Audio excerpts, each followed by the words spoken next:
Ja Leute, es ist Tri-Fest. Wir sind heute in der Area 47. Und warum? Ja, ihr wisst ja, ich habe jetzt Mountainbike angefangen. Jetzt habe ich mir einen Dirt Jumper gekauft und ich habe einfach in letzter Zeit ein paar Philipp Gatterer Videos gesehen und ich habe mir gedacht, verdammt, er hat sich auch getraut, einmal meinen Becky zu probieren. Jetzt habe ich mir gedacht, fahre ich hierher, hier haben sie ein Airbag und ich schaue mal, was passiert. Weil ich will es unbedingt auf dem Dirt machen und ich glaube, das ist ein guter Weg, das erste Mal zu machen. Also checken wir es aus. So, wir haben uns mittlerweile angezogen und ich finde für Warm-Up ein bisschen Pump-Track-Fetzen immer eine ganz gute Idee. Einfach weil man nach 2 Fahrten meistens schon komplett außer Puste ist. Gut, die Mission ist eindeutig. Ich will heute meinen ersten Backflip probieren und schaffen. Ich bin noch nie ein Dirtbike gefahren und ich versuche gerade auf dem Pump-Track ein Gefühl für das Teil herzukriegen. Daher ist echt heute mein Plan, Pump-Track fahren, Dirt-Jumps checken und dann packen wir die Gaudi an. Ich muss sagen, wow, die Teile sind echt anders als mein Freerider und euer davor ist Pump-Track pushen anstrengend. Egal, bin gespannt, wie viel meine Vorbereitungen und Freeskill-Fragen hier heute mir in die Hände spielen.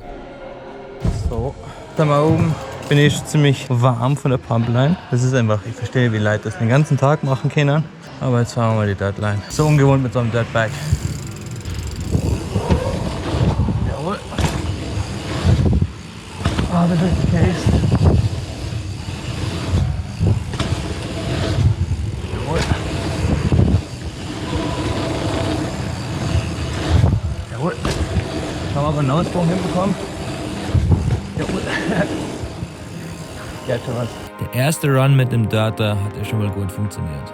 Meine Idee war dann einfach noch 2 gute Runs draufzuhauen und dabei wirklich das Handling vom Rad zu checken und gute Absprünge rauszuballern. Overall hat sich da meine Confidence stetig aufgebaut und der Gedanke, einen Backflip mit dem Ding zu machen, hat sich danach nicht mehr so unmöglich gefühlt. Fuck ja. Das Gefühl wächst. Jetzt müssen wir auf den Backjump, Boys. Das geht nicht. Alright, jetzt sind wir da beim kleinen Backjump. Das Video davor habe ich euch gezeigt, wie das so ein bisschen ausschaut. Und jetzt gehen wir mal unsere ersten Hits. Kennen tue ich es schon vom Big Bike. Mal schauen, wie es mit dem Dirt Jumper ist.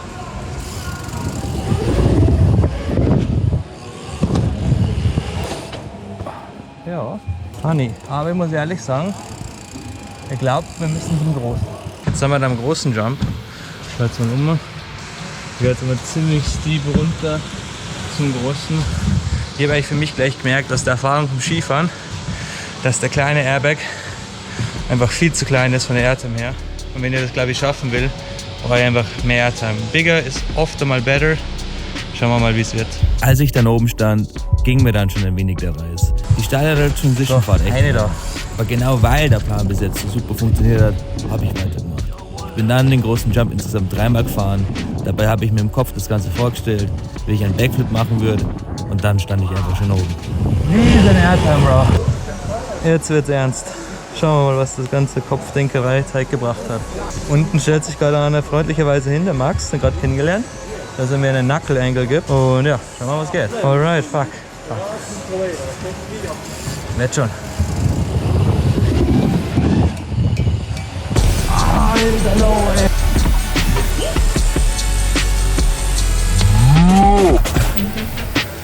Geil. Ich bin jetzt lieber am Skifahren. Jawohl. Geil, Mann. Dankeschön. Alter, so schnell geht's. So easy. Unfassbar. Danke nochmal, gell? Gerne. Ja. Ich kann es eigentlich gerade nicht fassen, dass das so gut funktioniert hat. Das war jetzt gerade echt First Try auf dem Jump und es ist einfach unreal. Es ist einfach unreal. Wie gut das funktioniert auf dem Dirt Jump bei so einer steilen Rampe. Man muss sich ein bisschen nach hinten lehnen und auf einmal geht es schon ab. Es hat sich echt wie ein bisschen auf den Ski angefühlt und ich glaube, man muss fairerweise sagen, dass die ganzen Flips auf dem Trampolin, beim Skifahren echt extrem dazu geholfen haben.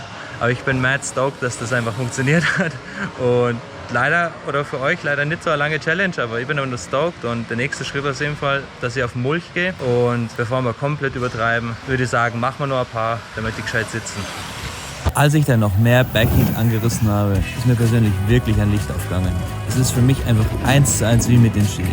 All die Vorbereitungen durchs Visualisieren, YouTube-Tutorials schauen, haben sich wirklich ausgezahlt. Klar, es ist erstmal nur auf dem Airbag, aber das ist eine richtig gute Entwicklung in die richtige Richtung. Wow, so das war's zu meiner Solo-Session. Hey. Ich glaube es immer noch nicht, dass das funktioniert hat. Alter, ihr müsst es einfach wissen, mein Fahrgefühl, also Fahrtechnik muss ich echt sagen, die ist einfach noch nicht da, weil ich einfach brandneu in dem ganzen Biking-Sport bin. Aber die Air-Awareness und so, das kommt einfach vom Skifahren. Das ist einfach geil. Und ich bin so stoked, dass da einfach der Becky da so schnell funktioniert hat und problemfrei. Es war so intuitiv.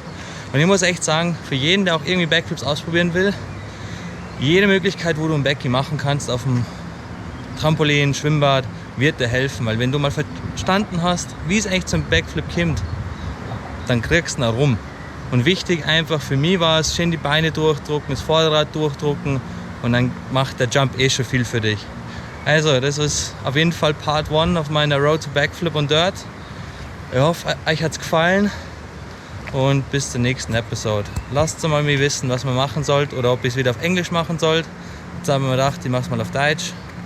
Und ja, Shoutout an die Area, echt geiler Spot. Mir hat's gefreut. Bis später.